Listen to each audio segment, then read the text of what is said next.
નમસ્કાર વાલા વિદ્યાર્થી મિત્રો, કેમ છો? મજામાં જ નહીં? આજે આપણે જોવાના છે ધોરણ 10 ગણિત પ્રેક્ટિસ વર્ક સ્ટાન્ડર્ડ, બરાબર? તેનું પ્રકરણ નંબર 14 સંભાવના, સ્વાધ્યાય નંબર 14નો ક્વેશ્ચન નંબર આપણે 1 થી 3 અને સ્વાધ્યાય 14.1 ઓલરેડી પૂર્ણ કર્યું છે. અને હવે 4, 5, 6 આ વિડીયોમાં આપણે જોવાના છે ક્વેશ્ચન નંબર. તો મિત્રો વિડીયોને એન્ડ સુધી જોજો અને વિડીયો ગમે તો લાઈક છે અને સબસ્ક્રાઈબ કરવાનું ભૂલતા નહીં, બરાબર મિત્રો? તો ચાલો આપણે વિડીયોને શાંતિપૂર્વક નિહાળીએ. તો મિત્રો અહીંયા લખેલ છે સંખ્યા કે રકમ છે કે બે સમતોલ પાસાને એક સાથે ઉછાળવામાં આવે છે મિત્રો, બરાબર? બે સમતોલ પાસાને એક સાથે ઉછાળ ફેંકવામાં આવે છે.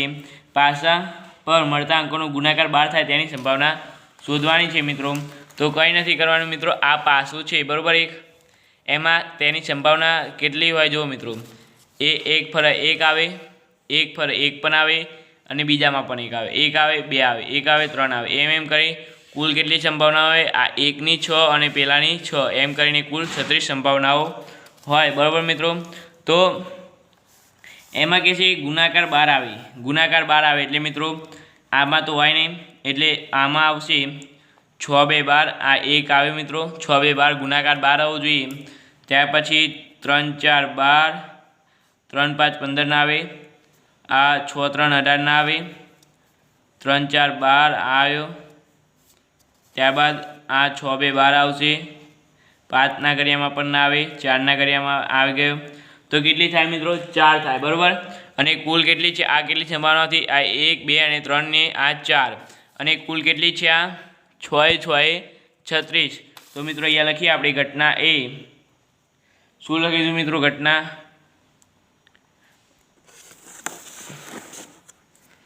ઘટના એ પાસા પર મળતા અંકોનો ગુણાકાર 12 હોય.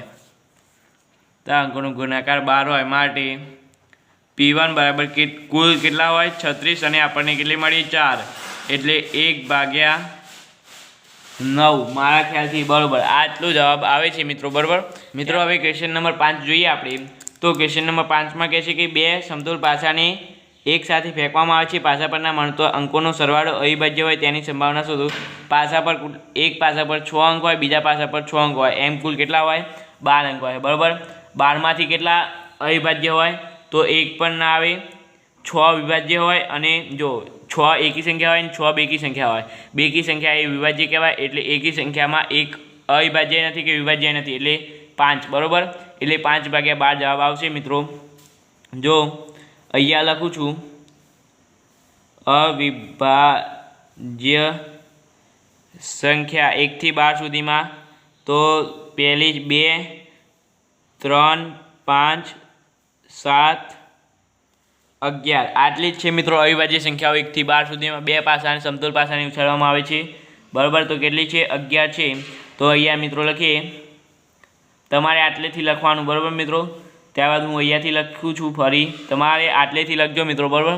તો ઘટના એ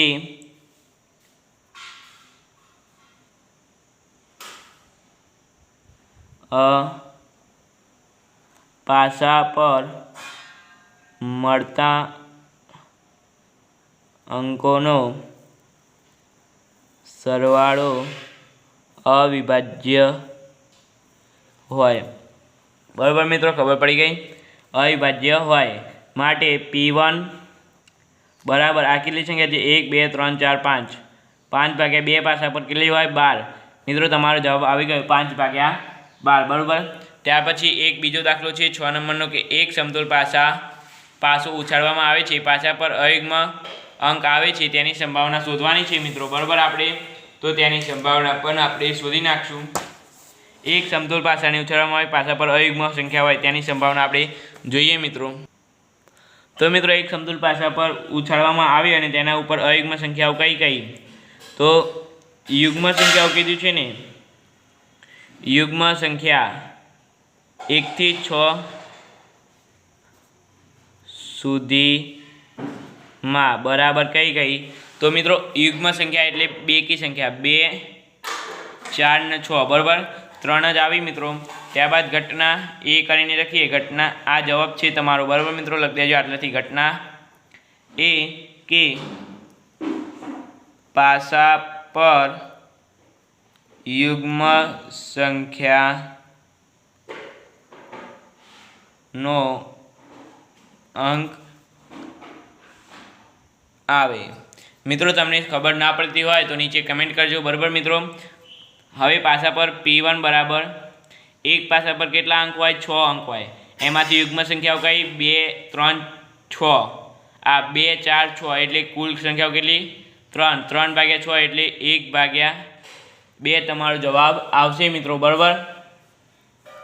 1/2. તો મિત્રો વિડીયો ગમે હોય તો લાઈક છે અને સબસ્ક્રાઈબ કરવાનું ભૂલતા નહીં. આપણે મળીશું નવા વિડીયો સાથે.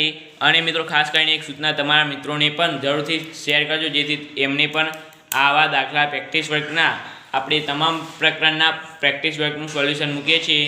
તો મિત્રો તેનો પણ આપણને અને તમને ખબર હોવો જોઈએ કે આપણી ચેનલમાં દરેક પ્રકારનો વિડીયો આવવાના જ છે મિત્રો, બરાબર.